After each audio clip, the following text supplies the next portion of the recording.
think this is all about? You think this is a fucking costume? This is a way of life.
Hey BALLBUSTERS, welcome to episode 4 of Metal Beer Horror, the podcast that's exactly what you think it is. I'm Bates, and joining me as always are my co-hosts. Ray Mungus. Tom. This is the Leather Rebel. We're keeping this in. What just happened? What the This is why we can't have nice things, alright? That's why we can't do good episodes. I'm sorry. This is the Leather Rebel. There you go, that sounds better. It's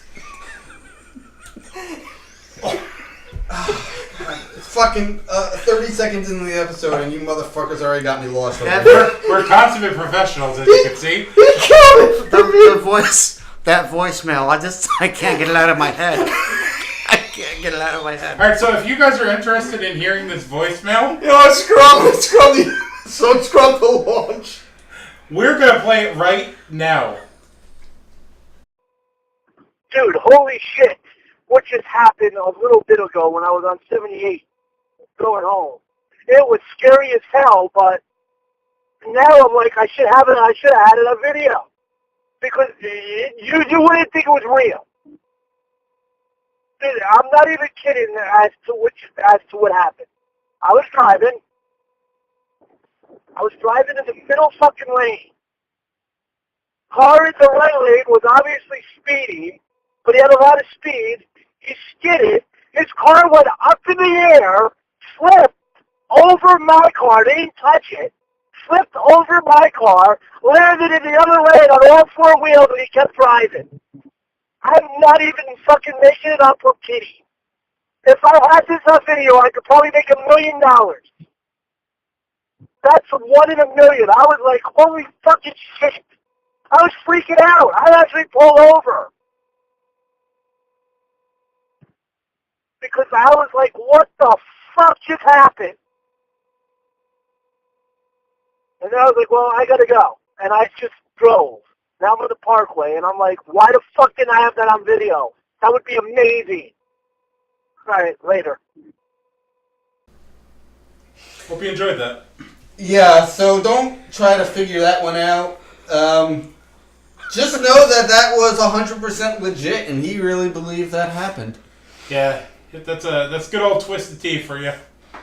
Good old anyway, let me finish the fucking intro. It's God. You have your work cut out for you in editing. I'll tell you that much. Holy balls. Good lord, man. We are recording this episode. Today is, again, Sunday, February the 18th, 2018. And this one should be on at the end of March, give or take, as long as everything goes right. So far, we're off to a good start. Yes, wonderful. Clearly. Yeah, it's just fucking jingles today. Watch out for flipping cars in the meantime. As always, we want to thank Magus Beast for our theme song, Death Before Dishonor. Again, make sure you check those guys out over on Facebook.com/Magus Beast. And thank you guys again for tuning into this episode 4. If you've made it this far, you might want to go see a doctor. Yeah, I mean, I don't think they're making it after this episode, to be honest. This is the swan song. Yeah, we might not have too much left. Well, we got some gas in the tank. I don't know about the listeners. We'll play it by ear at this point. One episode at a time. We've got flying cars and all sorts of news to share. So what's been going on since last episode? We ate. Yeah, we had some dinner. It was delicious. Thank you, Bates, for cooking. And then we heard the cover version of Am I Evil as covered by Metallica. Originally released by we heard Godhead. 2 Metallica songs. Yeah, we also heard Welcome Home Sanitarium. So in other words, we had 15 minutes of our time wasted. And some Iced Earth in there too. And so some you throw another 5 minutes for Iced Earth because they're also time wasters. Not as bad as Metallica, but they're getting close. And Testament, Scorpion, so yeah. We had Yeah, some. that's good. We're the Scorpions. We are Scorpions! And you are not. Yeah, if we ever mention Das Scorpions, and when we're recording, you're gonna get those accents, and it's gonna happen every time. Tough Titi, deal with it. All right, let's see. I'm still all fucked up for you, asshole, from before. What do you want? It was funny. We're not drinking, by the way. We've taken a little bit of time since our last beer. Yeah, well, we're getting right into that beer right now. Exactly. Dive right in.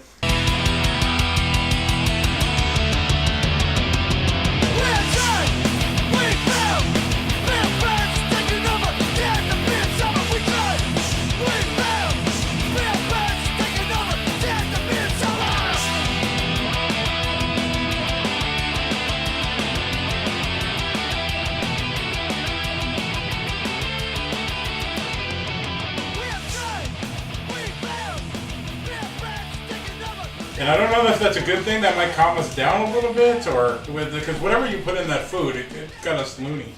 The It definitely made the wine. definitely made our friend on the recording hallucinate and see flying cars, but that's a different story. He does that anyway. Yeah, I mean, that's what psychotropic drugs will do to you kids. I want, if you could go out there and search a New Jersey article for an article about a car that flipped over another car, landed on its wheels, and kept driving, send it to us. We will absolutely give you credit and probably make you the listener of the year, because we'd probably only have you as a listener. It's like the episode of Married with Children where Anthrax was the guest of the show, and they ate the mystery package in the fridge, and they started seeing all these colors and fans, and then they... and then they played In My World. Yeah. Off of the much, at least personally, maligned Persistence of Time. So we didn't quite have the mystery package for dinner, but we assure you we are not hallucinating right now. Not yet, we're not. Not yet. Well, I don't know what he's slipping into these drinks. He's pulling some shady stuff over here. All right. Are you roofing us? Yes. You've uncovered my heinous plan over here. You got us together to form podcast. 4 episodes, you're going to make your move. So this week's beer of choice is from the Boulevard Brewery. Great brewery, especially if you like saisons. They have a fantastic saison. But this episode, we are drinking Boulevard's The Calling double IPA. So it's like a very horror name. I want to make a movie called The Calling. there probably is one out there called The Calling. If there's not, I'm making it. We're looking at about an 8.5% alcohol beer, 75 IBUs. I like it when IPAs especially, put the IBUs on the fucking bottle and I don't have to go looking for it. What the hell's an IBU? It's like the bitter content. Oh, okay. Let's heed the call and drink up. Cheers, guys. Cheers. Ooh, hoppy. Actually, that beer does not have as much as a bite as I thought it would, especially being a double IPA. Double IPAs are usually fucking heavy. Yeah, that's surprising for a double IPA. And it's light. Yeah, it lighter. really is. Yeah, I don't know if it could hang with the last beer we had 2 weeks, technically, for the listeners at home. 2 weeks ago in listener time. Exactly. Yeah, 2 hours ago in podcast time. There's some time traveling things that are going to happen. Just bear with us. We weren't eating. How did wrestling do this shit for so long? What do you mean? Like WWE would always do that. Because a lot of their stuff was pre-recorded. Yeah. But then they had to kind of like make it reverse time. Yeah. Trust me, when I was like writing some of the episodes down, like I was taking news and I was like, how are we going to twist this into making it sound like it's not already a month and a half old? And it's challenging. Yeah, I mean, if we didn't break that down, people would think we were eating pasta for 2 weeks straight and listening to nothing but Metallica for 2 weeks straight. What if 7-minute intervals? We might have been. What if we do too much time traveling and the good robot us's find the bad robot us's and there's just replace us? They replace us. They might put out a better podcast. Well, there you have it. Or a better sequel. Something to look forward to. Yeah, exactly. Something to look forward to. It might be better than us. And to that I say, station! Oh boy. Maybe, they've been talking about another sequel, so hopefully it'll be better than that shit one. If anybody even knows what I'm talking about, but... Here comes the quizzes. I don't give a shit. If you don't know, then fucking that's on you. And you know what? It's probably good that you don't know the shitty movie I'm talking about. Anyway, back to the beer. Wow, it brings up the belligerence in Matt. Yeah, I'll give it that much. So I thought I was going to get hit for so it's already getting another point on my I don't know why he thinks I'm so angry. I told him earlier, I'm in a good mood today. I mean, I spent like thousands and thousands of dollars buying furniture, but... What's that knife in the corner there, pal? It's a can opener! Oh man, if you guys were like my WoW buddies, I'd have a very funny can opener. Yeah, it'd be funny if you just try, if you spent thousands of dollars on furniture on Route 46 and you try to slit his own throat with a can opener, of all things. That'd just be... That's like some weird alternate ending of the Paranormal Activity movie. Alright, can we get back to the beer? Exactly. Like, this segment is all fucked up already. The whole episode's all fucked up already. Whose fault was that? Hey, listen, you don't want us to laugh. Don't play something hilarious before we go on. Listen, and it starts a chain reaction because you get Anthony laughing, then I start laughing, and I told you this episode was going to be like, now that we're full and relaxing, it's going to be a crazy one. Yeah, I already told you to scrub the fucking launch. You didn't listen to me. So well, I'm going to push this forward and say I'm rating this beer an 8. I like it. That's it. I give it a 7. It's it's lighter than the other one and it tastes better. It's not as bitter. I'm giving it a 7 because it tastes worse than the other one. I gave the other one a 9 2 weeks ago, and it was I don't know. It had a way better taste. It had a better afterthought, I guess, if you want to put it in a weird way.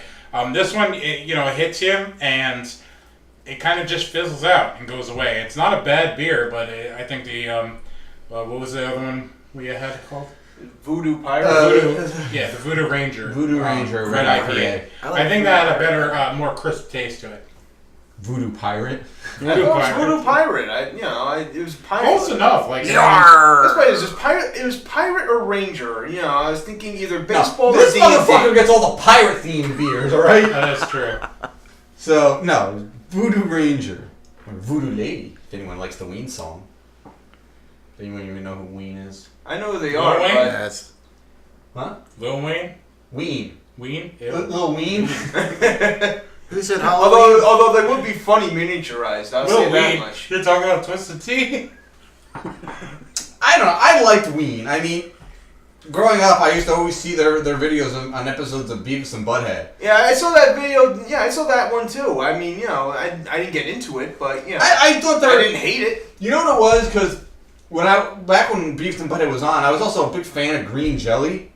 Oh yeah. So I kind of like grouped them together, like those weird, funky, gimmicky bands. Say their actual name.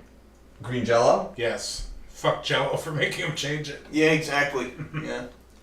Gonna get all pissy about something that discontinued in like 1988. That's like free fucking advertising. You know what I mean? Like, fuck you for making him change it. Does anyone remember the Box music television? Yes. Oh, I love that channel. Yeah, that was great. I used to request shit on them all the time. And green Jello or Jelly was requested all the time for their Three Little Pigs song. video. Mm-hmm. Yeah, it was probably him. And the same 3 Guns N' like Roses songs were requested. November Rain, Estranged, and Don't Cry. I don't even remember that video. Yeah, there were 2 versions. So, Yeah. so technically 4 of the same GNR songs were always requested. And I remember you'd dial in, you had to enter the code of the song, and people would take too long, and you'd see it on the screen. It would say, "Hurry up!" with exclamation points. That was the jam, man. That was the best channel. I got into a lot of music that way. Not just metal, but my introductions to hip hop was through that. Yeah. Some punk rock, some darker rock. I got into all sorts of stuff through it. Yeah. All right. So my verdict on this beer. I'm a big fan of the Boulevard Brewery. As I said, they have a saison called Tank 7. Fantastic beer if you like saisons. Saisons are very yeasty, very heavy farmhouse ales, but they're great beers. This one is a very good double IPA. Not the best one I've ever had, but it's very easy to drink. The problem with this beer, though, is that it's going to creep up on you because it feels so light. When you're drinking a double IPA, you want to know you're drinking a double IPA so you know when to fucking stop. This beer will get you into trouble. And because of that, I would give it about a 6.5. Again, not a bad beer. Does not taste bad. There's no nasty, bitter, tinny aftertaste. The bitterness is very mild for a double IPA. And it rests well. It is a good aftertaste. It definitely does smell a lot hoppier than it really is. So just keep that in mind if you ever come across this beer. Very good beer. I would recommend it. Just be careful when drinking it. All right. So moving on to this week's general hostility and the reason why I need to start looking over these show notes before we start recording.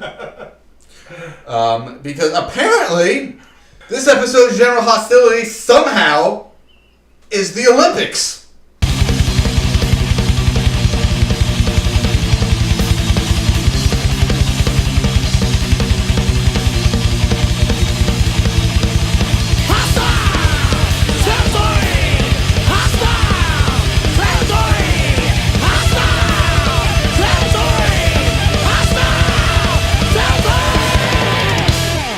Simple, man. What is there to not understand? The Olympics suck. Nobody watches these fucking things. Unless you're the parent of one of these athletes who's somehow involved in the fucking Olympics, nobody gives a flying shit. Okay, let's play this. The only reason I personally used to watch the Olympics was for the hockey. Okay? And even then, I didn't give a shit. I just wanted the fucking score. I wanted the score and I wanted fucking highlights. I don't want to see, I don't need to see, people going down mountains on skis and shit like that. It doesn't interest me.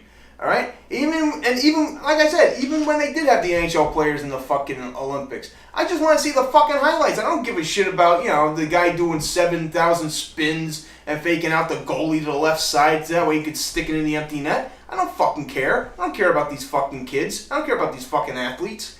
As far as I'm concerned, they could all, have their visas taken away and they could all live in fucking Korea for all I give a shit.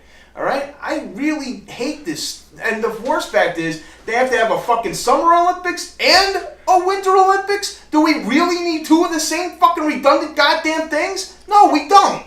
One's in the summer, where nobody's watching anyway because they're outside and it's 90 degrees and everybody's fucking. Or nobody's watching the Winter Olympics because it's 20 degrees outside, everybody's indoors, and guess what they're doing, kids? They're fucking. Alright? Nobody needs to watch this shit. Nobody! Nobody! Motherfucker went off. Nobody mentioned the Special Olympics. Nobody! Special Olympics! Nobody! Wow. That made my editing job a little bit easier. Don't you dare edit that out, man. I'll keep it in just for a special version for you. I'm just mad that my TV shows get pushed a month. That's it. I want to watch The Flash. Oh yeah, that's another goddamn thing. Why the hell do my TV shows have to be pushed a month because some kid wants to go down a fucking mountain and avoid hitting sticks? Fuck that shit. Fuck it up the ass. I hate the Olympics. Alright, have we, Moving along. have we let out all of our aggression on the Olympics and these athletes? I'm just going to give a different perspective on the Olympics this year. It better be hostile. That was a rhetorical question, but alright.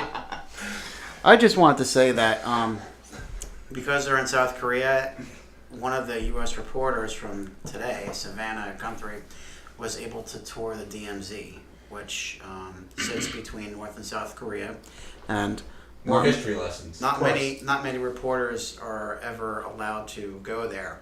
And when inside, there's actually a conference table And in the middle of the conference table, they have the microphone set up, and that's the borderline between North and South Korea. And the North Koreans haven't sat at that table in about 9 years. So it was actually pretty historic that they allowed an American journalist in there to, see this area and get a little background on it. When they went outside on the watchtower, you can see a guard in North Korea on his watchtower with his binoculars, watching them, wondering what's going on. And it's just, there's a lot of tension. And they're also playing propaganda over a PA to the other side. And, it's a very odd time to have the Olympics there. And, equally can be very dangerous. So I hope that our athletes get home safe. And, I think it's historic that it's happening too. I think you need to take it down a notch. That was way too hostile for me. Oh, yeah. I'm offended personally. Alright, guys, so moving on to this episode's horror segment.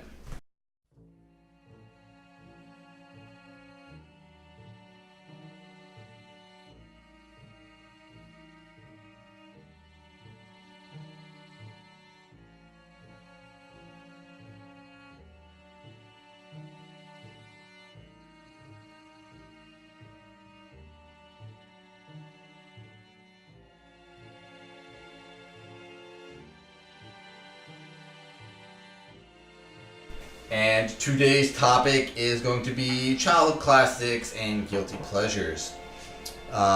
Maybe just movies in our lives going back 10, 20, 30 years because we're old fucks. That sort of means something a little extra special to us. I remember watching Poltergeist when I was a kid. And that came out in the early 80s. So I know I was very, very young. And it scared the shit out of me. So that is pretty distinct in my mind. And also watching the movie House, which came out in the mid-80s. And it was both funny and kind of creepy at the same time because it had these monsters in it. And, I don't know. It was just, it kind of left an impression on me as a kid.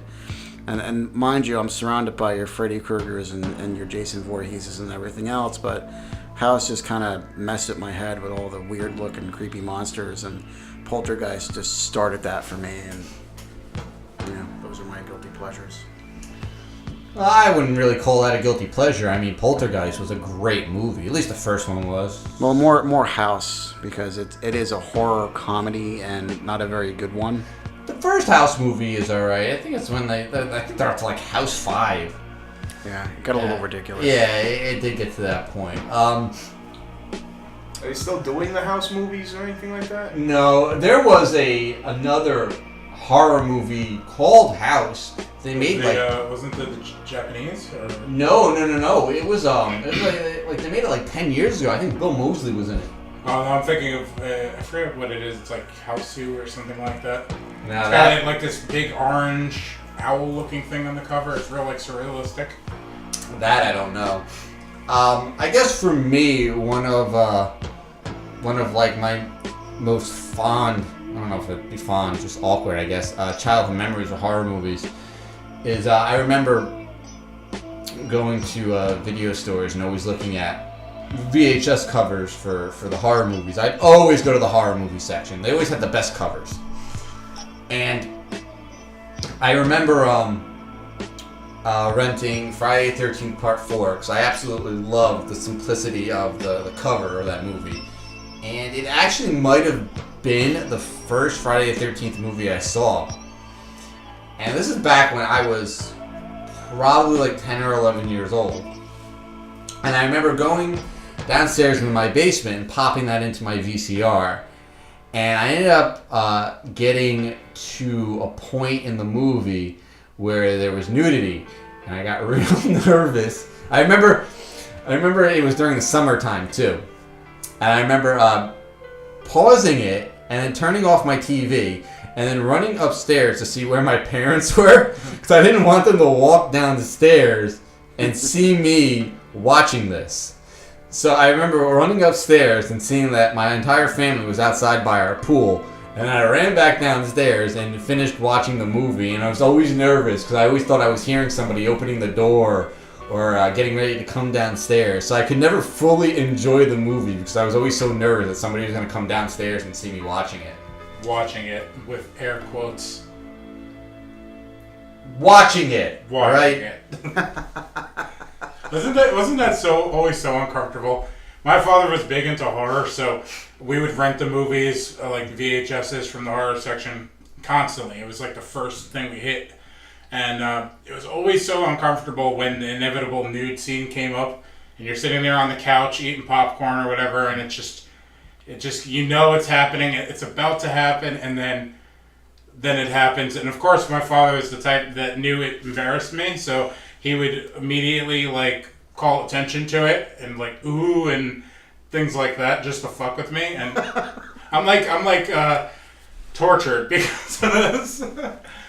Yeah, it's just watching any type of nudity with your parents is just awkward. Even now. Yeah, it's just it's just one of those weird things. It just messes with your head. Yeah. It's like I'll sit down and all of a sudden my mom's like, "Oh, there's a Game of Thrones marathon on." I'm like, "Nope." You're like, "Nope, I'm out. Bye." Yeah, because that's the wrong type of nudity. I mean, there's a lot of ding dongs there. Yeah, too much Dothraki fucking for to watch with mom. Yeah, it's too much flaccid wang for me. Yeah. Yeah. Never saw it. What a shame. Trust me, you don't need to see too many episodes, all right? You just see a couple episodes. Every character you like dies. Lots of nudity, lots of rape, lots of incest, lots of death. Yeah, exactly. Dragons. How do you go wrong? Sounds wonderful. I just explained the entire series to you. I mean, without the dragons, it sounds like the Bronx in like the 70s. It's fitting that there are dragons and all this stuff, considering that the poster for the show is, I believe, Boromir from Lord of the Rings. For season 1. Okay, so ergo my experience and knowledge of the show. Yeah. Moving on. All right, basically, my horror stuff is, I'll admit, it's pretty much extremely mainstream. Freddy Krueger, Jason from the Friday the 13th stuff. Basically, because when I was a little kid, and let's play this. I'm older than everyone in here. Some not by too many years, some by many, many years. All right, but I mean, I remember seeing Friday the 13th Part 8 in the theater. All right, in the little theater on Bloomfield Avenue in Bloomfield, New Jersey. And I swear to God, that movie kind of killed the Jason franchise for me because those kids were on that boat. They were going from I think like Hoboken to Manhattan. All right, Manhattan or something like that. Hoboken? Where the fuck did you get that from? I don't know. Hoboken to Toronto. I don't know. They were going from like Jersey to Manhattan or some shit. It could have been Weehawken. No, it doesn't. It doesn't matter where the fucking departure was from. No, it doesn't take half a fucking movie to get to the fucking city. But if it was Hoboken, they would have already started in the fucking bay. Well, I mean, let's put this. I don't know. Maybe they had people pulling the goddamn boat. Maybe they had people with the teeth or something like that pulling the fucking boat. I don't know. All I know is it took like a year and a fucking day to get to the goddamn city, and then when they get to the city, that's when the fun starts because Jason's killing everybody. But from Blairstown. Where's the closest from there? I don't even think there really is. Blairstown is landlocked. Exactly my point. From that's where Crystal Lake is it not? They could have done the Bataan Death March across the George Washington Bridge for all I gave a shit. It would have been a better movie than Part 8. I'll say exactly. That. I mean, every couple of miles, Jason takes a victim. He took something, but it wasn't Manhattan. That's exactly. He took all the fun out of the movie. He took a bunch of Timmies from Tim Hortons. I tell you this much. all I know is that basically my stuff is basically like the Jasons, the Freddys, not even the Michael Myers, but I do enjoy. At least the first couple of Hellraiser movies. I'd say the first 4 because those were like the good ones. All right, everything after that's very, very spotty, very iffy. If you want to put it like that. But that's basically it for me. All right, so no memories, just random movies. Gotcha. Yeah, pretty much. Mine was from the lack of having cable growing up. So I was stuck with the main antenna channels, which were basically 2, 4, 5, 7, and 11. Sometimes 13 if it came through. Channel 11 always had that like Thursday or Saturday night movie after the game. You know, they'd have baseball during the day all day, and then you'd have the late night movie.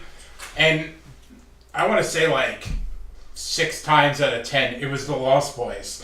And that movie is like formative for me because it had characters that were young like me. They went on adventures like me. Like, I didn't really care about Michael's character and the nonsense the adult teens were getting into, not at that age at least. I was more into Corey Feldman and Corey Haim, Corey Feldman, and with Jameson Newslander for the Frog Brothers and Corey Haim's character, because they went to comic book stores, they hung out at the boardwalk and stuff like that. And I didn't have quite that amount of freedom growing up, but it resonated with me, and I saw myself in the horror movie, and that made it just a little more real to me. So like Lost Boys always has that special place for me growing up. It's just, even as the series got bad with the straight to DVD sequels, and they're not even that bad. You know, they're manageable. they exist. But even as they got progressively worse down the road, I could still appreciate them for what they are. You know, I just want to go off of that real quick. Actually the opposite of my guilty pleasure, and Mungus can confirm the statement, was that The Lost Boys was something that was lost on me growing up, and I never actually watched it until, when I became an adult, and these guys here would just bust my chops endlessly. What do you mean you haven't seen The Lost Boys? What the hell is wrong with you? And of course. I'm curious to know that, like, if it had that same effect on you as an adult, or what kind of effect did it have on somebody that didn't grow up through those eyes of either character, really? Because, like, who at that point, who would you relate to? The parents? No. You know what I mean? Like, maybe to a degree, Michael and David. Giving away my age here. No, I enjoyed the movie a lot, and obviously I wasn't a kid anymore when I saw it for the first time, but it has that longevity. Yeah, it really does. And for me to watch it all those years later, having never seen it, it really says something about the type of film it is, how it stood the test of time, and someone like me who came from that era but didn't see it can watch the movie, enjoy it, and pretty much share the same views you have in the way of how great it is and relating to the characters and things like that. So yeah, so that definitely says something about how the film impacts what kind of impact the film had throughout the years, and from the start to now. And it certainly placed a light on how they're doing things, in my opinion, not the right way. You look at your Twilight movies and other modern day vampire movies, and they really don't stand up to it. So it set a bar. And a bar of which hasn't been easily matched, I suppose. Yeah, I guess you can say that. I think there has been plenty of vampire movies that have come after that are either just as good or... Well, Let the Right One In is a perfect example. Yeah, Let the Right One In, one of my all-time favorite movies, one of my all-time favorite books. Which I still have to read. I personally think Interview with a Vampire is at least just as good. I mean, that entire series of books, for anyone who hasn't read them, are very good. I feel like there's another vampire movie I'm missing. But even if you... What We Do in the Shadows, obviously. Definitely. But even if you pull it back from the whole vampire subgenre, you look at it from a film's perspective. The fact that a lot of these movies, like I'm just pulling this one off the top of my head, like Stakeland, it was a great movie, but will Stakeland have that same sort of vibe, 10 years from now for the fans that watched it when it came out? People could discover Lost Boys now, and it still has that sort of impact from years ago. And a lot of the movies that come out today, they're often forgotten about. Almost immediately, a couple years after the fact. It's they don't make them quite like they used to, but that doesn't say that the genre is not full of great movies that will stand the test of time. It's funny that you're kind of even bringing that up. Just last night, I was actually I watched for the first time since I think I saw it after it got released on DVD. I watched Ginger Snaps. Okay. And I enjoyed it just as much as that first time I saw it years and years ago. I mean, we're probably talking about a decade.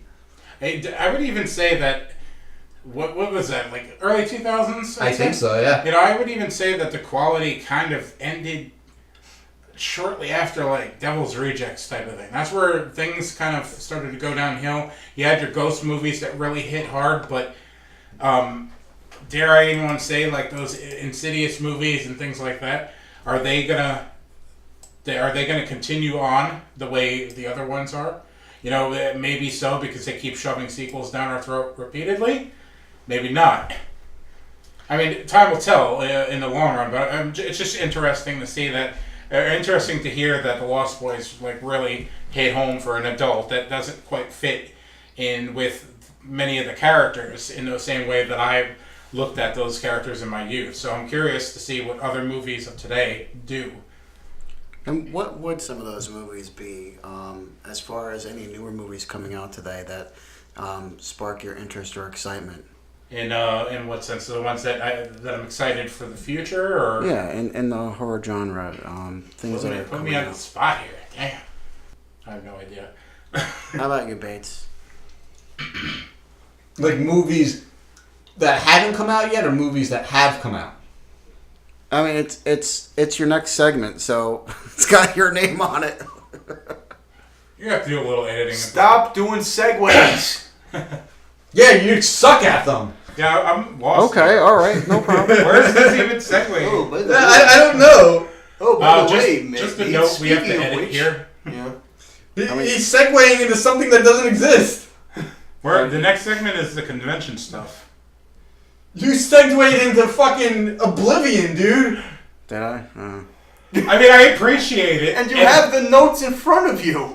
Well, That's the worst I trust part. you're going to edit this out, so it says instead of kill of the week, No, don't. don't, Bates, whatever you do not edit any of this out. No, we're totally editing. It's right here. It's gotta be good. Instead of kill of the week, blah, blah, blah, and then in parentheses, an honorable mention, blah, blah, blah, Ray and Matt segment. Where is that?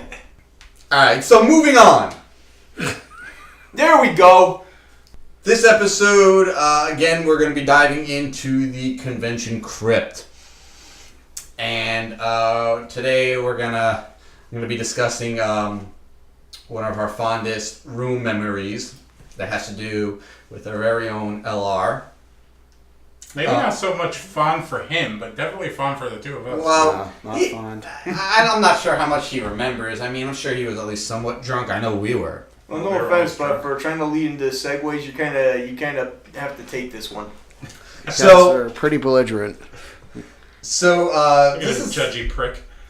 This is probably going back 7-8 years, and we were in the room one night, late night. A lot more than that, but I don't think it was that much, too much longer. We were in the room late night. It was myself, Mungus, LR, and another person.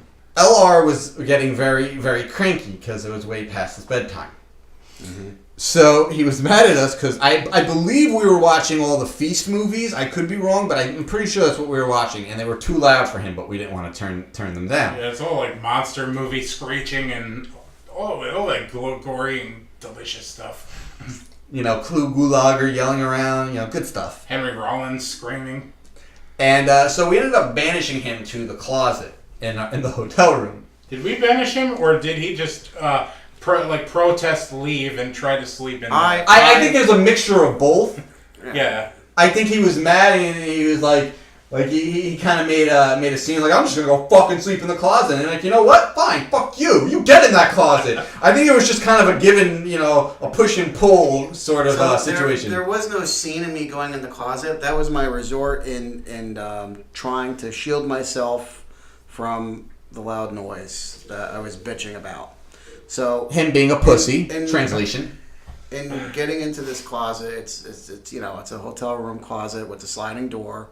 There's probably like an ironing board in there There's somewhere. a whole bunch of shit, and I just wanted to sleep because I was tired. So I lay down, And these smartasses decide that they're going to block the closet in with the queen size or king size bed mattress. We pulled it right off the bed. Right off the bed. We just all piled onto the other bed to be comfortable while we watched the movies. We snuggled.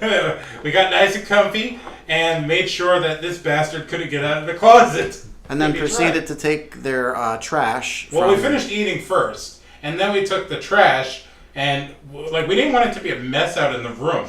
You know, we can't have that. So we had to find a convenient place that was out of sight, out of mind, that wouldn't really bother anybody. We took a vote, and we all decided that in the closet is where the trash would go. So one of us would pull back the mattress just enough so that he couldn't get out of the closet when we decided to throw the trash in there. Actually, you weren't pulling back the mattress. It wasn't high enough to cover the whole hole. It was wide enough to cover the width of the closet. So you guys would just slide open the actual closet door and throw the trash in. But I was on the other side of the mattress making sure that you didn't try to push your way out. Correct. So this was chicken bone wings, dirty napkins, plates, blue cheese. No, he wasn't. You know, just all that shit landing on me and getting in the area where I was trying to sleep. And, of course, I couldn't get out, so it was just, take a garbage shower. So I took a garbage shower. Oh, yes, he did. Should we apologize? And then when they were finished, I took a real shower. And it was more than 7 or 8 years ago. It was more than 10 years ago because I was in my, I'm pretty sure I was in my late 20s. So I have no concept of time anymore, so like everything's 5 years ago to me. I'm also sure I wasn't married at the time either, so Yeah, it goes back a while. Well, Anthony, I'd like to apologize. We're Fuck very you, I ain't apologizing for we're very rude to your sleep egg habits. I don't care. I'm just kidding. I'm taking that shit back. Fuck you. Yeah, it was definitely before 2010. Because I don't have that picture. I have that picture somewhere. I took a few of those pictures, and they're not on my current phone. So it's definitely going back before 2010. Dude, you need to find your phones and just straight up give us everything from them. There's so many like pictures and things that we taken over the years that are just completely lost. I have a video of you setting your nipple on fire. He has a video, a better video that we just talked about a month and a half ago in podcast listener time about King Willie. Oh, about Willie. Yeah, Yes. not Willie. Uncle Willie. No, King Willie. King Willie. What's King Willie? King Willie's the man, the big boy that eats chicken and leaves food all over the floor of the hotel rooms and hibernates shortly after. So he refers to himself as King No, Willie. we No, refer to I him nicknamed him King Willie after the chicken wing, the chicken bone graveyard he created on the floor in the hotel. You have to be careful where you walk because like chicken bones are just everywhere. And King Willie was the character from Predator 2. The Jamaican drug overlord who had the chicken bones and he would throw them to tell like the future or whatever. So that's how I named him King Willie, because he had the chicken bone graveyard right next to his bed on the floor. For those of you, and that includes everyone listening who, aren't really sure who Willie is. You don't need to know. Yeah, seriously. Well, you don't need to know, but just imagine someone that's out of place in the gang and doesn't know or care about it. Pretty much. Yeah, but I found that video. That video. It's upstairs on my computer right now. I watched it the other day. I'm sorry. How are you not blind right now? Thankfully, it was taken so long ago on such a shitty camera phone. I love how you referred to it on Way of Life Live. You called him Peter Griffin. Completely like he looks like Peter Griffin naked. Just his stomach covering everything. He was naked? He was naked. Oh, he was butt-ass naked. Go back and listen to episode 16 of Way of Life Live, and you'll hear the full story. Ah, way to cross-promote. Ah, you like that, didn't I don't you? know if this is something I want to do, but okay. He'll show you the video. I'll show you the video. I seen it. I synced it. All right. So, yeah, that was our, a fond room memory we have. Fond for us, not fond for LR. Now our show memory of the episode. I'm gonna let you take this one because I think he's better off taking it. He has a better understanding now. I wasn't there for this. I wasn't either. I just heard the story. I'll give the story short and sweet, and then Mungus can add on as he sees fit. Okay, our friend Chris was at the Chiller horror movie convention, and it's either one or the other. Either Chris was on his way out or on his way in, and Lou Ferrigno was, doing the opposite. And for those of you who don't know, Lou Ferrigno played the Incredible Hulk on the TV series run by NBC from the late 70s to the early 80s. I think it was about 5 seasons. I love that show, and it was 5 seasons. And he was a professional bodybuilder, so it was fairly obvious who he was. He wasn't going to be the doctor. Correct, and he was one of the guest stars at the convention for that weekend, and he happened to be going wherever, and the two crossed paths and knocked into each other. And Chris just looked right at him and said, "Watch where the fuck you're going, Hulk." And I'm not gonna say this in the way Lou Ferrigno talks. But That was very rude of you to do that. Yeah, That was Lou Ferrigno. he said that wasn't very nice. This big hulking bodybuilder type. Yeah, whose his steroids have probably shrunk his No, he's probably, actually. probably shrunk his junk down to the size of a nickel. Yeah, no, he's part deaf, so he has a little bit of the speech impediment. But the fact that our buddy Chris, of all people, would piss off the Incredible Hulk is fucking classic. And what really pushed it further was the fact that Chris continued walking, and as Lou was saying, "It's not very nice," Chris just continued on and said, "Go fuck yourself," or something along those lines. Again, I must repeat, that is not a very nice thing to say to Lou Ferrigno, because if you said that to me 25 years prior, I'd have torn you in half like a phone book. And to be fair, I don't think Chris had any prior issues with Lou Ferrigno. It's just their shoulders clashed, and that set off the rivalry to end all the rivalries. Kind of like Peter Griffin versus the chicken. Pretty much. But that story would live on for many years to come, and just we go. I mean, here we are, 2018, still telling the story, and it might not be as funny to you, but being up in the room and having him come up with somewhat of a mood, and you're like, "Dude, what the fuck's wrong with you?" "Oh, fucking Lou Ferrigno." And you're like, "Wait, Yeah. what?" Although I will say this in Chris's defense, okay, if I got shoulder bumped by some D-level celebrity with a friggin' hearing aid, I'd be kind of in a shitty mood myself. Yeah, Chris was the only guy I know who could piss off the Incredible Hulk. Oh no, he hasn't met me yet. So, that's Lord. yet to be, Well, I mean, not to get into it, but you did piss off Dave Mustaine. Oh yeah, that's so goddamn difficult to do. Oh, my hero now. Well, let's put it like this, okay? I'm gonna make this one short and sweet too. Alright, it was 1999. Megadeth put out an album called Risk. A bad album called Risk. Although not the worst album they ever put out. Well, that might be part of another episode. Megadeth make bad records? That's unheard of. Yeah, you be quiet. Anyway, Chris was basically pissing him on the whole way. "Oh, I don't want to go. I don't want to go. I don't want to go." I told him he owed me because he did owe me. So Go where? A show? No. Meeting. It was a meet and greet. Okay. It was a record signing up at CD World on Route 46. Okay. I think they still exist. I'm not 1,000% positive. We go there, and they give you the bracelet. You have to wait in line for X period of time, and they're playing the album. Again, the album's not that good.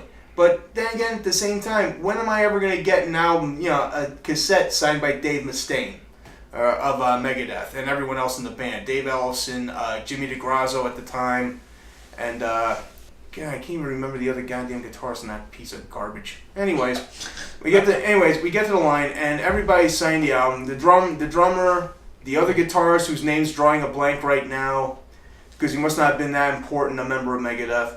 Dave Ellefson, and then Mustaine at the end. And so as soon as Dave Mustaine signs the thing, I said, "Oh, by the way, Dave, your music was better when you were on drugs." And everybody behind, and he just gives you that death stare, like he's gonna burn a fucking hole through you. Yeah. And so my brother was next in line, and he's just giving me this look all the way home. Alright? Because he's like, "I'm so pissed off at you, I can't fucking see straight right now. You're gonna drive home." I said, "Fine, give me the damn keys. You think this is the first time I've ever pissed anyone off and I have to drive home?" So the whole time home, he's trying to give me the Dave Mustaine eyes. You know, he's trying to burn a hole through me. I'm like, what? You know, I'm looking at him like, what? You know, he's like, listen, go to work, shut up, we'll talk about this later. And funny enough, we never talked about it again.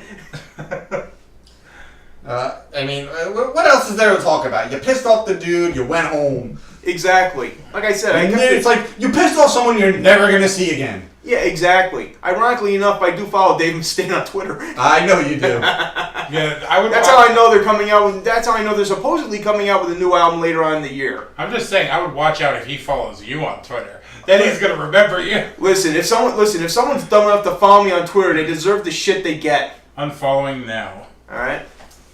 All right. So moving on to the metal segment of the show.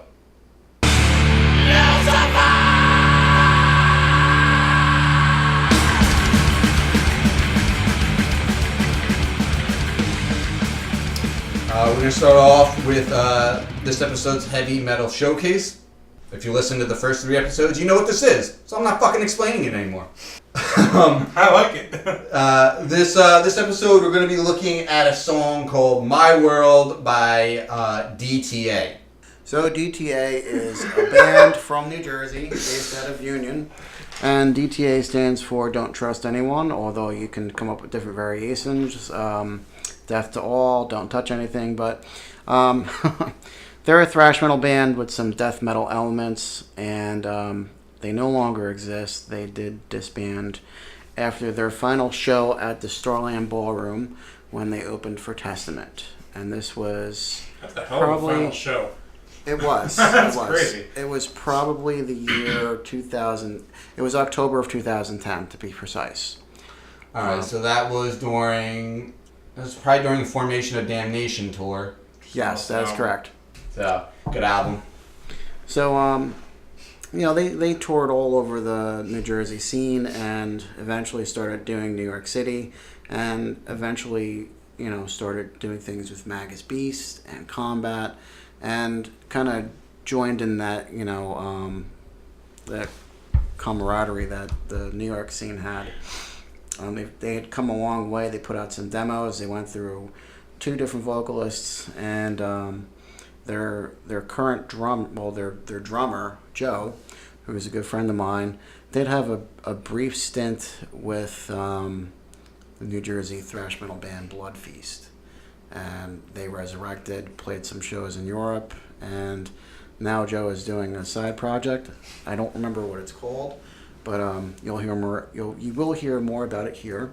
In the meantime, enjoy some DTA and hear what is no longer around.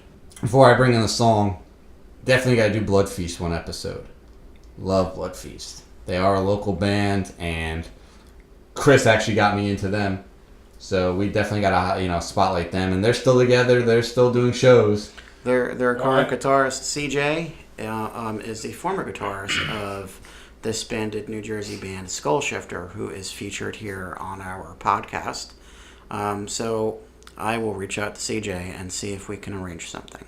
All right, guys. So this is My World by DTA.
something didn't last. Welcome to my world.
Alright guys, I hope you like what you heard.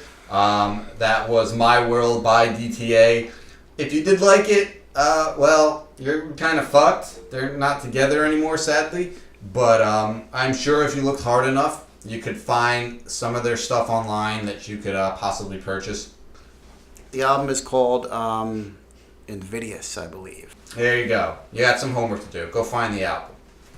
All right. So moving on to some tour talk. So Ozzy Osbourne has announced dates for not a farewell tour, but sort of a farewell to touring tour. The name of the tour is called No More Tours 2. He did a tour called No More Tours back in the 90s, I believe, during the release of the No More Tears album. What this tour is signifying is that he is no longer going to do giant world tours or year-long tours. He's going to continue to tour after this tour is over. They're just going to be smaller tours or one-off shows or festivals and stuff. So he's really going to take a back seat to the strenuous touring that he's been doing for the last fucking 50 years. And I think the guy deserves it. I've seen Ozzy between Sabbath and solo, I don't know, 60 times maybe. And I would see him another 60 times at this point in his life. I mean, he's like 69, 70 years old right now. And going to see Ozzy live is still one of the highlights of my life. Anytime I see him. He still puts on a great show. Yeah, his voice can't really handle a lot of songs anymore. And usually by the end of the night, his voice is cracking. But I've learned that if you're seeing him like 10 shows into a fresh tour, you're getting the best you're going to get from him. If you're seeing him in the beginning of a tour, he's usually really, really bad. So I will be seeing him a couple times on this tour. I'm looking forward to it. He threw in one or two different songs that he normally doesn't sing. That'll be cool for me to see, because I don't think I've seen some of the new songs he's singing. And by new, I mean old songs that he just hasn't done live in a long time. So I'm definitely looking forward to that. And it'll be good to see him with Zakk Wylde again. It's been years since I've seen him play with Zakk. Yeah, bro, I agree. Bro. Yeah, I'm not so hot on this one, Matt. I'll be perfectly honest with you. You know why? Not because I don't want to see Ozzy again, because seeing Ozzy, every time I've seen Ozzy a couple times. Not nearly as much as Matt, but I've seen him, I'd say, about a handful of times, 5, 6, 7 times. And I've always walked away from the show, very happy, because, the man does it all. He's, even at his advanced age, he's still a great showman. He's still a great frontman. But, you're going out with Stone Sour, all right? Now, for those of you who don't know, avoid this band like the fucking plague, 'cause they're a bunch of fucking pussies, all right? They're basically, the guy who does Slipknot, Corey Taylor, whatever the hell his name is. Let me tell you something. First off, he's a nobody. He sucks ass. He was in fucking Slipknot. That's all you need to know. Number two, if you thought Slipknot were a big bunch of pussy, Jesus Christ, wait till you listen to Stone Sour. This shit'll make you put a bullet in your fucking head and be glad you did.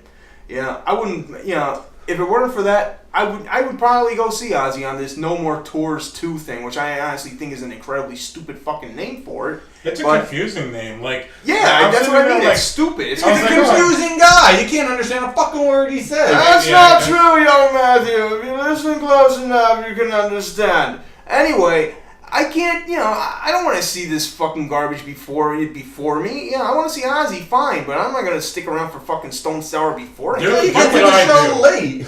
No. I go to see the whole goddamn show. That's why I pay, an exorbitant amount of money for the ticket. Because I want to be entertained from the second I get there to the second I leave. And you will if you go at 10 o'clock when he comes on. And I will if I didn't have to pay for Stone fucking Sour and their pussy ass fucking garbage rock.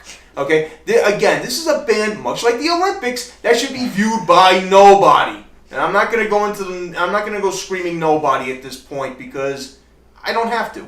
All right, I've never seen Ozzy tour as a solo act, and if I go, I'll probably get lawn seats because they're cheap, and I'll still have the experience. And I'm not going to admit that I like Slipknot in front of Tom. Jesus fucking Christ! You really like those guys? I do. The Boiler Suit Boys? Yes, I do. First off, how many members are in that goddamn band? Like 8 or 9? The segment was over! It was over! Listen, I'm ending it right now, okay? The only reason you gather 9 guys together is to form a fucking baseball team. Other than that, you don't form 9 guys. I'm watching Anthony on his phone right now. He's looking for Lemmy's quote again. To quote Lemmy, Slipknot are not a rock band. They've got no tunes, no chords or choruses. They have no idea how to behave on stage, and they wear masks and red boiler suits. I came from the Beatles and Little Richard. They came from the circus. Maybe I'm too old to get it, but I don't mind because they're crap. Lemmy. I can't argue with Lemmy, but it's I like the aggression behind them, and we'll get into it in another segment. It's just one of those like their earliest records were fucking punch you and kick you in the face type shit, and at the time I was into that, so it worked out. But Stone Sour is a bunch of pussies, so I'm not gonna go see that. And if I missed the opportunity to see Ozzy with Black Sabbath on their last tour, then I'm not going to this one, unfortunately. Yeah, well, maybe you will. Seeing Ozzy is definitely an experience. The guy still puts on a really fun show. Oh, I'm sure. So, tickets are not cheap, though. But if you get lawn seats, they're not too bad. Moving on with some more tour talk, sort of. AC/DC will continue with Axl Rose on vocals, and they have a new album planned. I, for one, don't really agree with this. I thought it was a really fun and cool and very unique gimmick when Axl was touring with AC/DC a year ago. I thought that was awesome. I mean, fucking seeing AC/DC fronted by Axl Rose, are you kidding me? Carrying on the legacy of AC/DC now? Yeah, it's I don't think it's the right direction this band should take. And by that I mean the only direction this band should be taking is retirement. You've lost half the band at this point. End it. When you lose your singer who's been a part of the band since fucking the 80s, early 80s. 1980. There you go, 1980. All right, and the singer, obviously he can't do it anymore. That's it. Fucking call it quits. It's all right. Nobody's gonna be mad at you for calling it quits at this point. You've been through 2 singers, 2 of the most influential singers in rock history. Personally, I'm a way bigger Bon Scott fan, but I can admit and appreciate what Brian Johnson has done for the band and rock in general. But you're talking nearly 40 years with the band. Now he's not with the band. That's it. The band is gone. It's over. End it. Me personally, I agree with Matt more. I couldn't agree with him more. I mean, let's put it this, okay? If you're AC/DC, honestly, you got enough money. You don't need to go out and do this stuff. If you go out and do it for free, fine. If you do it for, we love the fans, which no rock band will ever admit because there's overhead costs, there's, production costs for the stage set. And if you've never seen an AC/DC stage set, they literally bring everything out, including the kitchen sink. Okay, you got smoke belchers, you got giant friggin' bells, you got inflatable stuff, you got all sorts of lights, pyrotechnical stuff. I mean, let's put it like this: it's bordering on cartoonish at this goddamn point, right? And the last album sucked so goddamn bad, I didn't even fucking buy it. I listened to it for free and still wanted my 35 fucking minutes back. Thank God it was that mercifully short. You think I want to see that jackass Axl Rose dancing around like Whoa, wait. Saying, you took me all night long. Shut the fuck up, all right? That's a friggin' Brian Johnson song. I'd rather see hologram Brian Johnson and hologram Bon Scott duke it out for hologram bragging rights. All right, I don't need to see Axl Rose dancing around on stage. Yeah, and bring Dio into the mix too. Bring all the holograms up there too. Throw Michael Jackson up there. What the fuck? It's a hologram. I would go see that. Like, honestly, I kind of want to go see that Dio hologram show. I've seen Dio a few times. I love him. Knowing that I'm still getting some fucking form of Dio, I'm okay with it. I would much rather see the hologram Dio than fucking Ripper Owens fronting a Dio cover band. Yeah, that's just money right there. That's Tim Owens needs money. And I'm not saying that as someone who doesn't like Ripper Owens. I do like Ripper Owens. He's done some good stuff.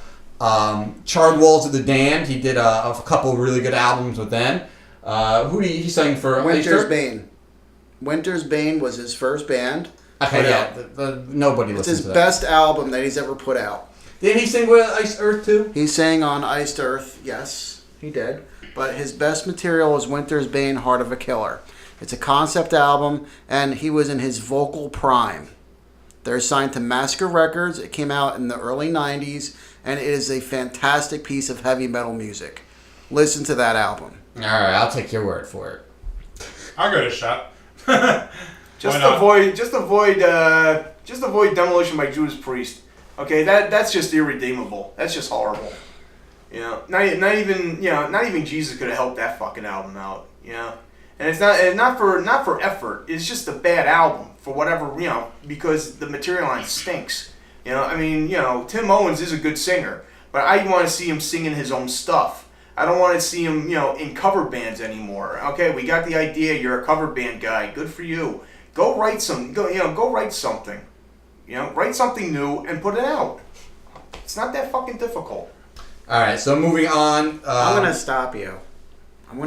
Because Uh-oh. At what point are anyone here is being a hypocrite? Where the last podcast we spoke about Glenn Tipton not being in Judas Priest, and they're carrying on. Okay, KK Downing isn't in Judas Priest. They're carrying on, and everyone kind of agreed, okay, we'll go check it out. They're doing their thing. So, yeah, there are differences. What's the fucking difference between AC/DC carrying on? I'm sure they chose Axl. He didn't say, I want to come sing for you. They chose him. And they're carrying on as a band. So, what is the difference between AC/DC doing that and Judas Priest? The singer. difference is the fucking voice. Okay, Guns N' Roses and AC/DC are two completely different bands with two completely different sounds. Is a guitar sound not an important element of a band? Anybody can mimic a guitar sound. And if you mimic a vocals, you're just a cheap imitation. At least you're a musician. And when it comes to guitar. AC/DC is going to keep writing the same type of music. That they wrote for the last they will. 30 And years. 40 years. Exactly. Now, I understand what you're trying to say. And a good example of that is when fucking Ozzy got kicked out of Sabbath and they brought in Dio. Now, Dio at that point was already known because of Rainbow. People knew who Dio was. Plus, and he wasn't trying to be Ozzy. He wasn't trying to be Ozzy.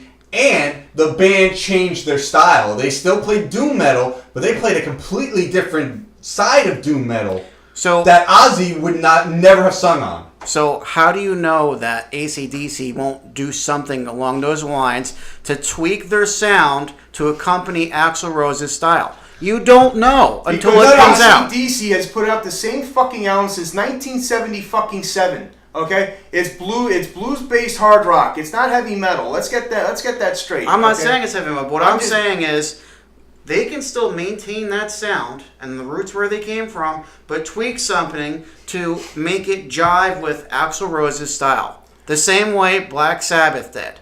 And tweaking something to mesh with Dio's style. I agree that it's completely possible, but their track record does not show them doing that at all. Because they haven't been a victim of such a type of change. It's a change that they also brought on themselves. There's a lot of details that like surrounded them fucking potentially firing Brian Johnson. You know, like they brought on this change themselves, and I don't think it was in a way that they're looking to usher in a new dawn of AC/DC. I don't think so either. They were just sick of paying a guy that they couldn't they either had problems with or that it was a liability. I don't think this is going to spark some new fucking reinvigorated AC/DC. No, it's not. I'll happily admit when I'm wrong. Axl Rose is not a parrot of anyone from AC/DC. He's not mimicking anyone. He's Axl Rose. We all know who he is. We know what he sounds like from where he came from. The same way Dio came from somewhere, and everyone knew who he was. So those two events are parallel. Those two events are parallel. We don't know what the fuck is going to happen until the album comes out. The same way we don't know what's going to happen as far as Guns N' Roses. Is he going to continue with them too? So I feel it's hypocritical for the majority of the people in this room to say, well, I don't agree with it because, it's not the same. Well, we just talked about how Judas Priest isn't the same, and yet we're supporting that. And they can do whatever the fuck they want. I don't like AC/DC, so I could give two fucks either way. And Rob Halford is the metal god, Yeah. and he can make anybody work in any band. Oh, I'm not disputing that, but You can't dispute it, all right? I don't want to dispute it. Because you can! I agree with it. Should we add a video element so we can fight Anthony? Because I'm getting pissed off over here, man. But you also Turning into you gotta Luke also look Ringo. at it like this. They're trying to inject a new singer, again, after 40 years, right? Well, no, not 40 years. 30. About 40. About 40 years. 38. Yeah, about 35, because they got rid of Brian Johnson after Rock or Bust. That was like late 2014, so 35 years, 35 years of the singer being in the band and then playing that type of music. Now, as I said, I brought up Dio going to Sabbath before. The difference there is that was only a 10-year band legacy with Sabbath when they brought in Dio. And then obviously they brought in Tony Martin, who, let's be honest, was just really playing some more Dio-type Sabbath music. And then the only other difference in that legacy was also Ian Gillan, who played on Born Again, which was a completely different sound to Sabbath. Mm-hmm. Like, they didn't even try to sound like any other era of Sabbath. They went completely off, balls to the wall, crazy on that album, and it fucking worked. Because you have a fucking magician like Tony Iommi playing guitar and a master songwriter like Geezer Butler writing the music. You make anything work. But again, you're taking a band that was only together for 10 years and then interjecting another singer who also knew the band at that point and could really work himself into that type of music. Axl Rose in AC/DC music, it's just very, very awkward in my opinion. And that's again going on 35 plus years of AC/DC music and 30 years of Guns N' Roses music.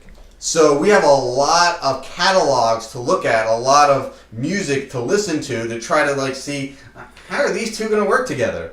Yeah, I agree. So let me give you the other side of that. Okay, Iron Maiden was with Bruce Dickinson for a long fucking time, and when he left the band in 1992, the next album, The X Factor, was already written. It was put out in 1994. Okay? 1995. 95, I apologize. So that album was already written when Blaze Bayley came on board as a new vocalist. It didn't accompany and complement his vocal style. And he came from Wolfsbane that was around in the 80s, which wasn't like Iron Maiden, but it was a metal band, and it had its own identity. It had its own sound. The next album that followed The X Factor was Virtual 11, and he had a hand in writing those sounds. And it's a completely different album. There's my point. So AC/DC is forging on with Axl Rose, and together they're going to write an album. We can have something completely different from AC/DC that'll still have that AC/DC sound that they're so molded to, but he's going to give it his style that he knows he needs to give it to make it work for him. We might have an album on our hands that you might like. And you know what? Let me say this. I don't disagree with that, nor do I think that it's not possible. I think that there are two different things to keep in mind here. One, the whole fandom of being into both bands and the expectations you get from each of them. And then there's the side of it where it's like the possibilities. You know what I mean? Yeah. The door could swing either way in all this. And it's could. completely possible. And you know what? I'm generally an optimistic person, even though I'm not really into AC/DC for the simple fact that they you heard one AC/DC song, you kind of heard them all. I like to go on the side of, hey, let's be fucking positive about it and give it a shot, because I have a curiosity to hear what that sounds like. But the fan of me, it's like, can't he just go make a fucking Chinese Democracy too, which I fucking think is amazing. You might not like it. The other people might not like it, but I thought it was an incredible album. And to me, it's I don't know, it seems at this point that it's more for gimmick. And I want to say, I hope to God that it's not. I hope that they're looking to take this opportunity, not squander it, and turn it into a fucking the next step. Yeah. But like, it's difficult to fucking look at those pieces and say, well, that's what's going to happen, because they're all rock gods. It's all contracts. No, it's all I agree. lawyers. I absolutely agree. And But like, fuck, if we do get it, awesome, because we have a fucking great. We would have an amazing album on our hands. But I like I'm very much in the middle of like my expectations of what that could be. if you said to me, without any of us knowing the history behind this and Axl having sung for them, it just came out of the blue and it said Axl Rose is going to sing on the next AC/DC album, they're writing it together, I wouldn't believe you. Yeah. And I would say, what the fuck is going on? That's not going to work. But I'm taking all these aspects into consideration here. Yeah, so definitely. I get your point and I You respect made a great it. point with the Blaze Bailey thing. And the same could be said about Camelot with their new singer Tommy. I forget his last name. That album was already written for Khan, and he had left the band, after a life-altering change. And this new guy, Tommy, comes in and has to sing on an album that's ready for vocals. And it sounded like he tried to make it his own, but the first album you can never really do that. And I think Axl Rose had that Axl Rose singing on AC/DC, the AC/DC pre-written album was the tour. Right. That was the perfect example of it. So it's quite possible that they go into it and try to make something special, like Tommy did, like Blaze Bailey did, after the fact. And you might have a great piece of, music on your hands. None of us know. None of us could say it's definitely going to fucking suck. It's definitely going to be great. All you could sit there and say is, your gut feeling based off of the pieces that's laid in front of you. Like, we'll see. Personally, when I first heard that Axl Rose was going to finish the AC/DC tour due to Brian Johnson's throat problems or firing or whatever the hell happened with him, I almost drove my delivery truck off the friggin' road. Yeah. No, I'm dead serious, because listen to Welcome to the Jungle. Okay. Listen to anything Brian Johnson's done. The voices don't sync up. You're also very diehard AC/DC, so I can appreciate your... Exactly. I've been listening to AC/DC since I was about 12 years old. So I know how I want my AC/DC singer to sound. Okay. I'm not saying this is going to be an abject failure. I'm not saying I want this to be an abject failure. I'm just saying that personally, I am one of these people who I want to hear, Axl Rose in AC/DC before I lay a final judgment on it. Before I can say, this is the greatest thing known to man, or nuke it to hell. But personally, I just don't see it. I just can't envision it working out too well, at least in my own mind, knowing what I know about the vocals. It's tough to envision. I agree. Especially with the history and the hard blues music of AC/DC. To me, it just doesn't. It doesn't fit. It doesn't jive together well. Let me just ask this real quick, and then we'll move forward, because time is of the essence here. Yeah. What did you think of Axl singing live with AC/DC when you heard it? Wasn't exactly the biggest fan of it. I didn't say, oh well, Jesus Christ, what the fuck is this shit? I didn't say that, but I mean, I wasn't like, yay, we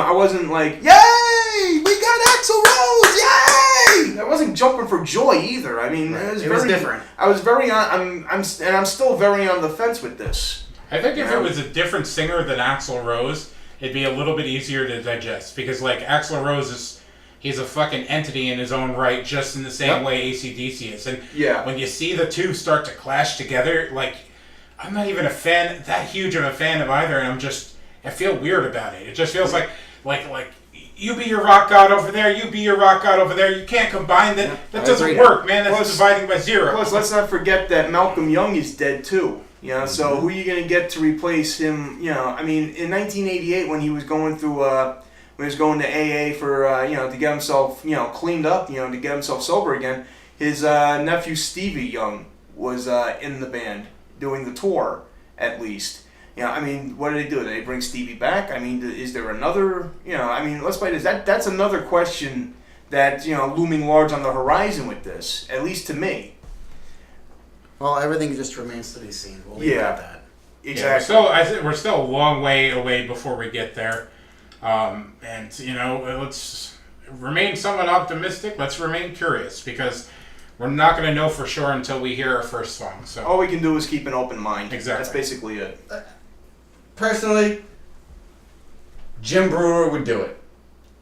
Putting it out there, Jim Brewer would take the gig. And he does do a very good AC. He does do a very good Brian Johnson, though. I will give Brewer that, man. That's what I'm saying. He would do it. He's a metal guy. He would have a lot of fun with it. I mean, we could honestly get a live version of AC/DC with Jim Brewer of the metal Hokey Pokey. I'm just saying. It could happen. And Brewer also has his own band also. Yeah. So, you know, That did surprise me. ironically enough, he had a song on it with Brian Johnson doing some vocal work. So, you know, it's just like, you know, this conversation's kind of gone full circle finally. All right, so some more tour talk here, real quick. Who wants to take this one? I'll give you the abridged version. Doyle from the Misfits, their original guitar player, is playing a show locally in New Jersey at Dingbats, promoting his newest album, 2. And Udo Dirksnyder, the vocalist from Accept, is touring one last time doing the classic Accept songs, and he'll be playing at the Starland Ballroom in Sayreville. So look for more talk on those in future episodes. All right, so moving on, we're gonna do a couple of album reviews finally. Very quickly. We're not gonna spend a ton of time on this. We've been talking about doing it for a while, and we finally decided that we're gonna knock out a couple of albums, and we're gonna let Tom go ahead and start us off this week.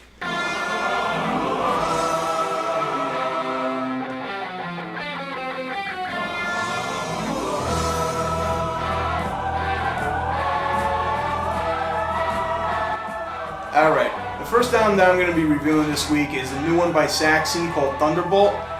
For those of you who don't know, Saxon have been around since 1979. They've been, so mathematically they've been around for 40 years. I personally enjoy their stuff from the 80s, Strong Arm of the Law, Power and the Glory.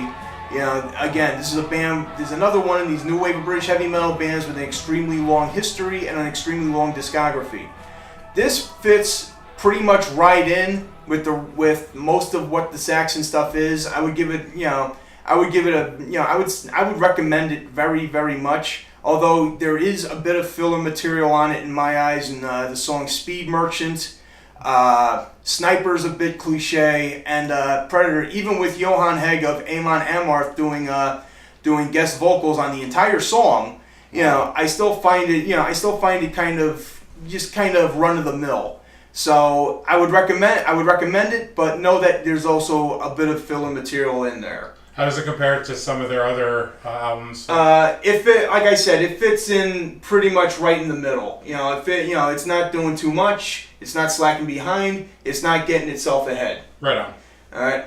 The next one is the new one by Black Label Society, Grimmest Hits, 12 songs, about a little bit under an hour or so.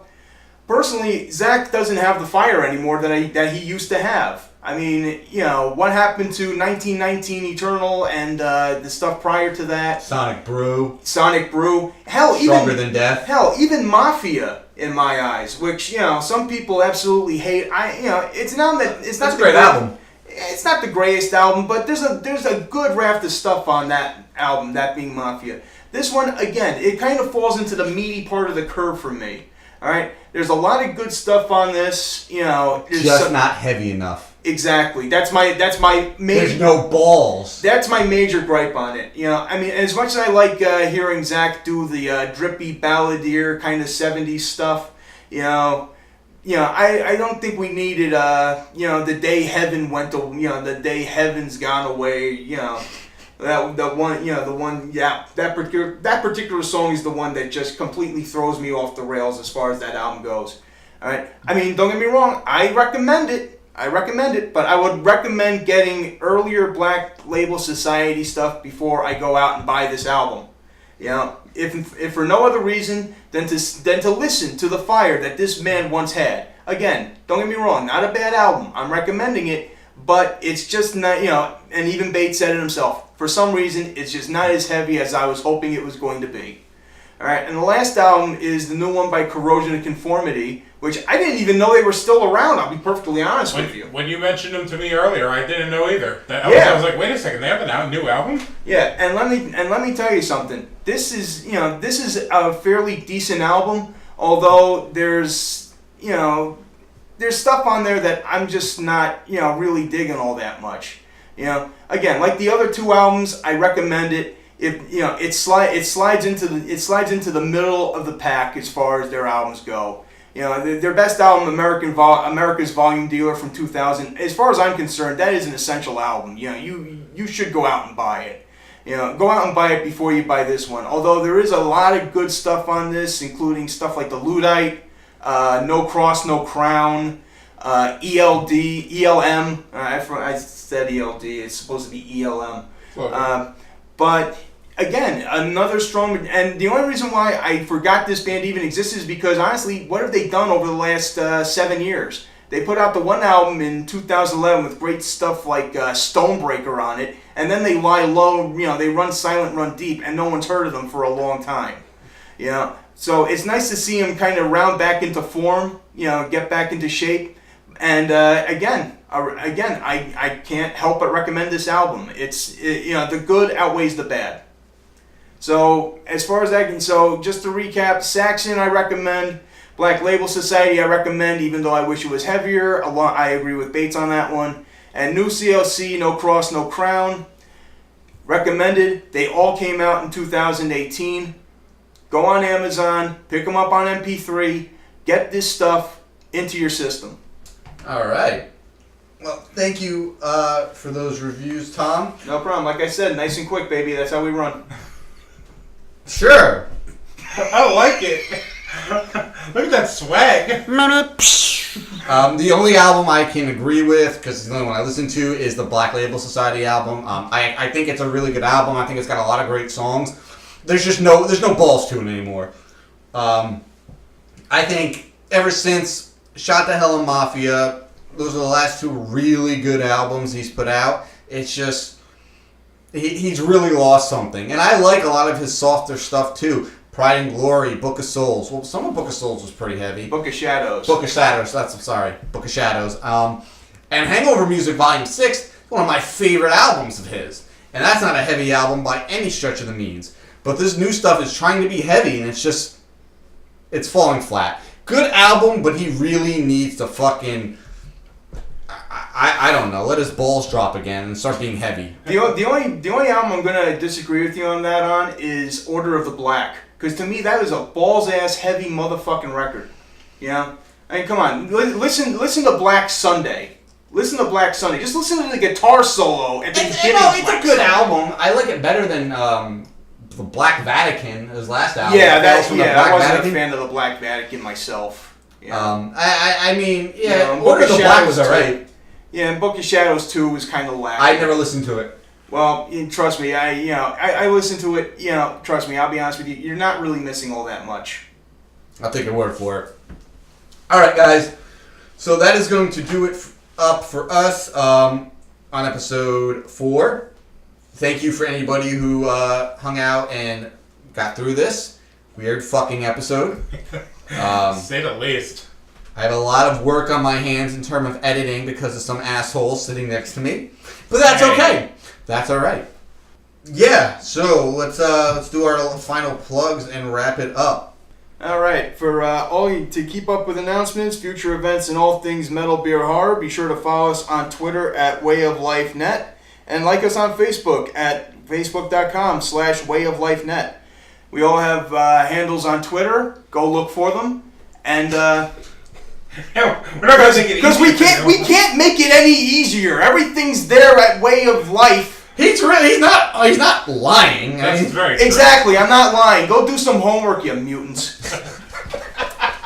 I think we're gonna change our fan names to mutants instead of BALLBUSTERS. I like it. And going strong for 18 years is the Unstoppable Force webzine. You can find us at www.truemetal.org/unstoppableforce, where we cover traditional, old school, and power heavy metal. Our social media links are on the site, so just find them there. And as always, you could stay up to date on all the latest horror news and upcoming commentary events that me and Bates do over at deadentertainment.com. By this point, we probably have 1 or 2 new ones out there. But at the time of this recording, we did Return of the Living Dead this past Friday. It's up on the deadentertainment.com YouTube channel. All you got to do is go to the video, pop in your copy of Return of the Living Dead, and listen to us babble over it. It's pretty interesting. Check out the YouTube channel for the other commentaries. We got a bunch of them coming up. You can also follow me at Ray Mungus on Twitter. You can also check out Mungus and myself Wednesday nights, 8 o'clock p.m. Eastern Time, doing our live podcast, Way of Life Live. Basically, we discuss horror and geek and comic shit every week. Hopefully by now you already fucking know that. So again, Wednesday night, 8 p.m. Eastern. Come by, hang out. We're interactive with the chat. We bullshit. It's a good time. You can check out my game stream channel, Live Deliciously in Game, at bit.ly/ldgaming. I do giveaways quite often. At the posting of this episode, we'll be coming close to April or just into April. And for those who don't know, this April brings us a Friday the 13th. So I will be doing another special live stream on my channel for Friday the 13th. There will most likely be a giveaway. And Mungus. Yes, Mungus will be joining. And we're going to do stuff a little different for this one. We're probably actually going to hang out and watch some Friday the 13th movies. So just keep an eye on my Twitter for more information on that. And just one more thing. At this point, I don't know when we're going to sit down and get together and record the next few episodes. We're hoping to have a special episode recorded by this point. But because of my moving situation around the time of this episode being released, episodes 5 and on might take a week or 2 extra because I will be moving into my new house at this point. So just keep that in mind. I'm going to try to work around it so that we have some episodes in the bank to avoid that. But I just want to get that out there just in case we have to push an episode back a week or 2. So thank you again, everybody, for hanging out and listening to us. If you haven't listened to the first 3 episodes, get on it. I'm not going to tell you again. And you can join us again, hopefully in another 2 weeks, for another edition of Metal Beer Horror. Until then, keep those horns raised high, always and forever, bloody, drunk, and heavy.